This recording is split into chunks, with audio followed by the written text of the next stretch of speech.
ఆధార్ ఎంత powerful, ధృవపత్రమో ration card కూడా అంతే పవర్ఫుల్. దీంతో వచ్చే సరుకులు ఇంకా అదనం. అందుకే ప్రతి ఒక్కరూ రేషన్ కార్డు కావాలని కోరుకుంటారు. ఇంట్లోని పిల్లలకు పెళ్లి కాగానే వారు సొంత కార్డు కోసం దరఖాస్తు చేసుకుంటారు. కేంద్ర రాష్ట్ర ప్రభుత్వాలు అమలు చేసే సంక్షేమ పథకాలన్నీ దారిద్ర్య రేఖను కేంద్రంగా తీసుకునే ఉంటాయి. కాబట్టి వాటి ఫలాలు అందుకోవాలన్నా లబ్ధిదారులుగా ఉండాలన్నా అనివార్యం. ఇలాంటి రేషన్ కార్డు కోసం తెలంగాణలో జాతరే కొనసాగుతుంది. కాంగ్రెస్ ప్రభుత్వం 6 గ్యారంటీల కోసం నిర్వహించిన దరఖాస్తుల స్వీకరణ కార్యక్రమంలో మహాలక్ష్మి, గృహజ్యోతి తర్వాత రేషన్ కార్డు కోసం వచ్చిన దరఖాస్తులే అధికంగా ఉన్నాయట. లక్షలాదిగా జనం రేషన్ కార్డు కోసం అప్లై చేసుకున్నారు.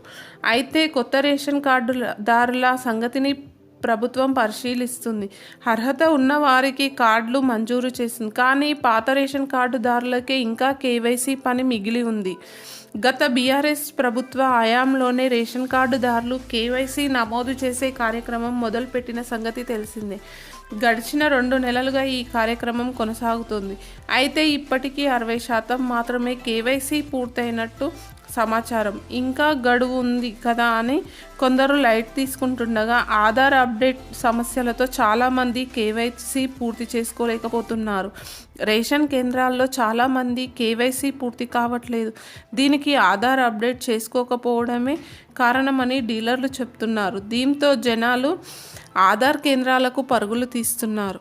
అయితే ఆధార్ సెంటర్స్ తగినన్ని లేకపోవడంతో ఉన్న కొద్దిపాటి కేంద్రాల ముందు జనాలు బారు తీరుతున్నారు. గంటల తరబడి లైన్లో వేచి ఉండాల్సి వస్తుందని ఆవేదన వ్యక్తం చేస్తున్నారు. చాలామంది ఒకటి కన్నా ఎక్కువ సార్లు ఇటు రేషన్ కేంద్రాల చుట్టూ అటు ఆధార్ సెంటర్స్ చుట్టూ తిరుగుతున్నారు. రేషన్ కేవైసీకి ఆఖరి డేట్ నిర్ణయించిన సంగతి తెలిసిందే. జనవరి 31 తేదీలోగా లబ్ధిదారులు అందరూ కేవైసీ పూర్తి చేయాలని ప్రభుత్వం ఆదేశించింది. ఇటు చూస్తే ఆధార్ అప్డేట్ కాక జనాలు అవస్థలు పడుతున్నారు. అటు చూస్తే గడువు దగ్గర పడుతుండడంతో ఆందోళన చెందుతున్నారు. తెలంగాణలో 2014 డేటా ప్రకారం రేషన్ అందిస్తున్నారు. కానీ గడిచిన 10 ఏళ్లలో చాలామంది చనిపోయారు.